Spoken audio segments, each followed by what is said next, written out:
Je m'appelle Charles Palan, je suis né à Paris en septembre 1922. J'ai été déporté en 1943.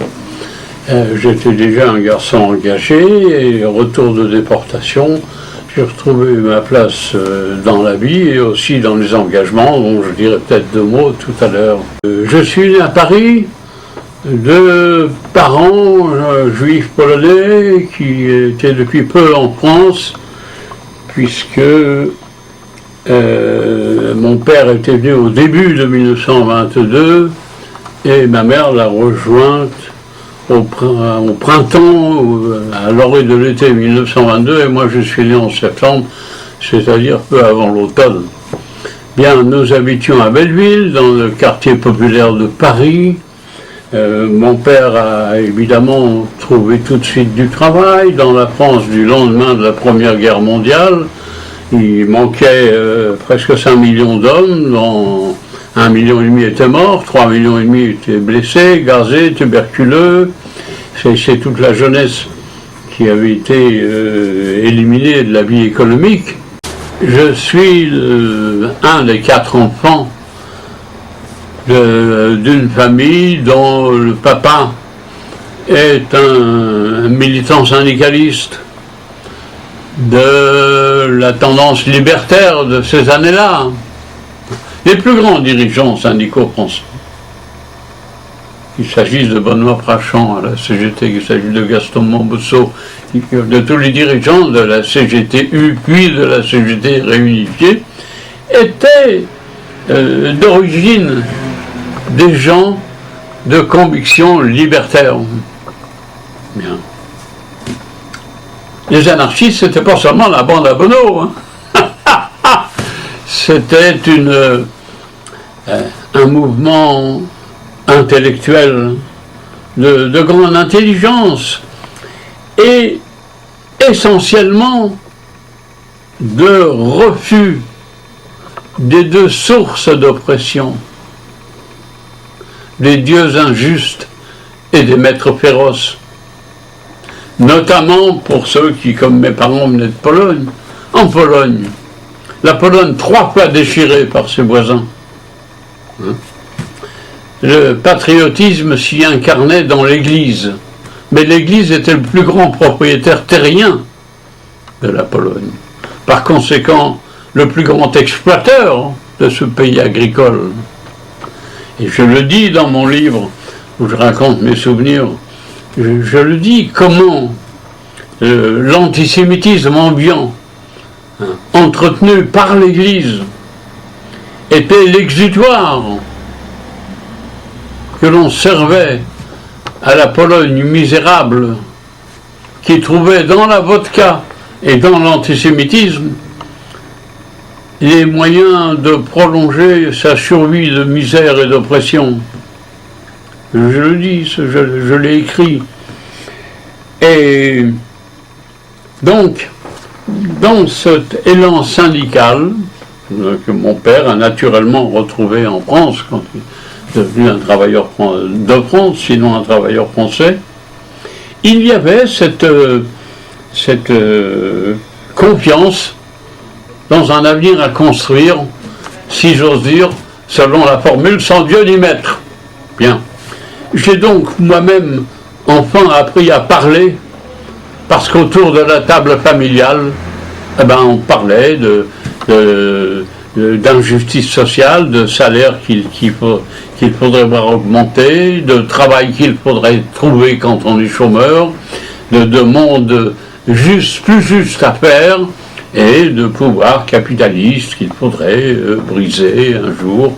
Bien, c'est le langage par lequel j'ai appris à parler. Par conséquent, et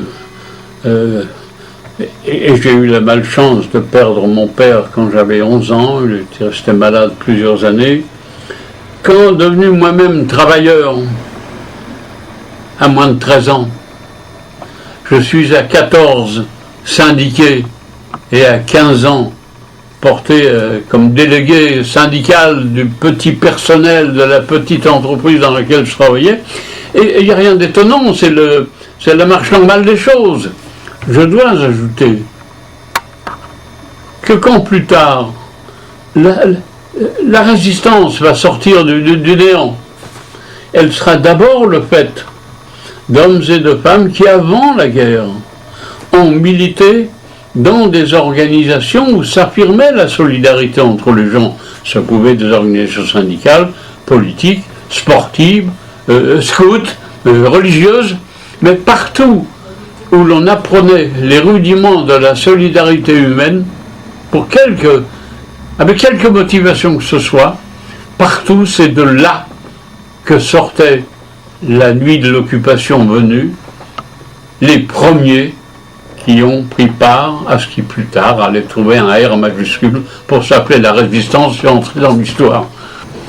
Et dans cette période où la Troisième République, bien maladroitement, essayait de reconstruire la France, son économie, son existence, de vainqueurs affirmés, mais de blessés, parce que c'est chez nous que s'était déroulé en Europe occidentale la Première Guerre mondiale, c'est la moitié de la France qui était habitée vers les ruines. Il n'y avait pas eu d'invasion de l'Allemagne comme à la fin de la Deuxième Guerre mondiale. Voilà, cette France-là connaît donc un élan vers la reconstruction, bientôt la grande crise des années 29, 30, 31. En 1934, il y avait 1,5 million de chômeurs en France, dans la France de 36 millions d'habitants. Et puis autour de nous, c'était la montée des fascismes, le régime de Mussolini en Italie, après 1933, le régime hitlérien en Allemagne. Dans le centre de l'Europe, plusieurs pays étaient gouvernés par des gens qui se situaient entre le fascisme italien et l'hitlérisme. Et la France se trouvait, pas seule, mais presque, à faire face aux revendications nazies. L'intérêt essentiel de l'Occident était de barrer la route à la révolution qui, à l'autre bout de l'Europe, avait conduit à l'instauration du régime de l'Union des républiques socialistes soviétiques en URSS. Et à partir de là, on a eu toutes les faiblesses pour le régime nazi auquel on a cédé sur toutes ses revendications, l'invasion de la Ruhr, l'invasion de l'Autriche, la remilitarisation, bientôt les revendications sur la Tchécoslovaquie, et en 1938, le pacte de Munich ouvre à Hitler les voies de l'Europe de l'Est, à quoi va répondre un an plus tard, sans doute d'une monstrueuse façon, mais c'est la réponse du berger à la bergère par le pacte germano-soviétique, après quoi se déclenche la Deuxième Guerre mondiale. Alors, la Deuxième Guerre mondiale, moins de 20 ans après la fin de la Première Guerre mondiale, ne trouve pas en France cet élan enthousiaste qui laisserait croire qu'on vole vers la victoire.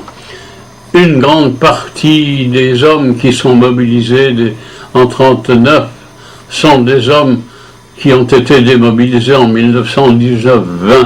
C'est dans ces conditions que se met en place la Deuxième Guerre mondiale, qui commence d'abord par une drôle de guerre, c'est-à-dire la France qui a déclaré la guerre aux côtés de l'Angleterre ne mène pas la guerre, on laisse écraser la Pologne, et quelques mois plus tard, début 40, c'est la grande offensive allemande vers l'Occident, l'invasion, la Norvège au nord, la Belgique, la Hollande, et bientôt la France, et c'est en juin 1940, la capitulation, la disparition pratiquement de la Troisième République congédiée par Pétain, qui met en place à Vichy un pouvoir qui est celui de la capitulation devant l'invasion allemande, mais qui est aussi celui de la revanche, contre le peuple français, revanche contre la Révolution française, revanche contre les droits de l'homme,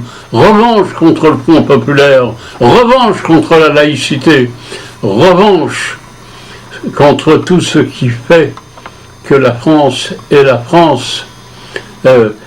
Et la répression accompagne le congédiement de la Troisième République, c'est l'interdiction des associations, des syndicats, des partis politiques, c'est la fin de la liberté de la presse, et c'est aussi le début de la résistance. C'est quoi la résistance?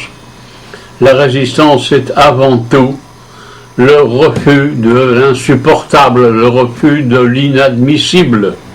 Et c'est comme ça que se mettent en mouvement, dans différentes couches de la population, des initiatives de résistance, journaux clandestins, instruments de propagande, encouragement, solidarité dans un pays dont 1,5 million de soldats sont prisonniers de guerre, dont on va envoyer de gré ou de force 700 000 travailleurs pour les usines allemandes de l'appareil de guerre, dont on déportera plus de 90 000 résistants ou otages. Il faut bien dire quelques mots de ce qui reste la honte de Vichy, la honte de notre histoire, la rupture de l'unité nationale par l'adoption d'une législation qui exclut de la communauté nationale les quelques centaines de milliers de juifs qui sont nos compatriotes.